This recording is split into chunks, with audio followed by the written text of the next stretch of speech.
આણંદના કરમસદમાં pass નેતા હાર્દિક પટેલના વિરોધમાં પોસ્ટર લાગ્યા છે. હાર્દિક પટેલ ગો બેકના પોસ્ટર લાગ્યા છે. કરમસદમાં આજે હાર્દિક પટેલ આવવાનો છે અને લોકો સાથે વાત કરવાનો છે. જોકે હાર્દિકના કરમસદમાં આવતા પહેલા જ આવા પોસ્ટર લાગ્યા છે. કરમસદ સરદાર પટેલનું ગામ છે અને સરદાર પટેલની દુહાઈ આપીને હાર્દિક પટેલ પોતાની લડત ચલાવી રહ્યો છે. ત્યારે કરમસદમાં જ હાર્દિક પટેલના આવતા પહેલા હાર્દિક ગો બેકના પોસ્ટર્સ લાગ્યા છે.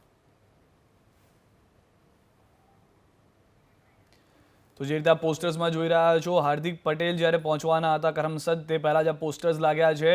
આપણે જણાવી દઈએ કે કરમસદ જ્યારે હાર્દિક પટેલ આજે જવાના છે ત્યારે લોકો સાથે વાત કરવાના પણ હતા. જોકે હાર્દિકના કરમસદમાં આવતા પહેલાં જ આવા પોસ્ટર લાગ્યા છે. કરમસદ સરદાર પટેલનું ગામ છે અને સરદાર પટેલની દુહાઈ આપીને જ્યારે હાર્દિક પટેલ પોતાની લડત ચલાવી રહ્યા છે, અનામતની વાત કરી રહ્યા છે, સમાજને ન્યાય અપાવવાની વાત કરી રહ્યા છે, ત્યારે કરમસદમાં જ હાર્દિક પટેલના આવતા પહેલા હાર્દિક ગો બેકના પોસ્ટર્સ લાગેલા નજરે પડી રહ્યા છે.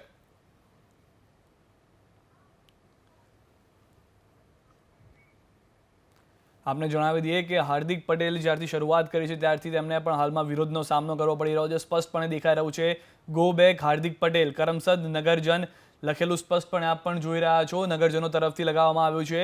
આણંદના કરમસદમાં પાસ નેતા હાર્દિક પટેલના વિરોધમાં આ પોસ્ટર્સ જોવા મળી રહ્યા છે અને હાર્દિક પટેલ ગો બેકના પોસ્ટર્સ લાગ્યા છે. કરમસદમાં આજે હાર્દિક પટેલ આવવાના છે અને લોકો સાથે વાત કરવાના છે. જોકે હાર્દિકના કરમસદમાં આવતા પહેલા જ આવા પોસ્ટર લાગ્યા છે. કરમસદ આપને જણાવી દઈએ કે સરદાર પટેલનું ગામ છે અને સરદાર પટેલ સાથે જોડાયેલા જ્યારે તે લોકો આગળ નિયમને લઈને વધી રહ્યા છે, સરદાર પટેલના ઉદ્દેશને લઈને વધી રહ્યા છે, સરદાર પટેલના નામ ઉપર અનામતની માંગ કરી રહ્યા છે. હાર્દિક પટેલ ખુદ સરદાર પટેલના ગામમાં જવા ઈચ્છી રહ્યા હતા ત્યારે કરમસદમાં આ એક મોટું બેનર લગાવવામાં આવ્યું છે. હાર્દિકને પાછા ધકેલવાની વાત કરવામાં આવી છે. હાર્દિક ગો બેક લખવામાં આવ્યું છે. Go back Hardik Patel.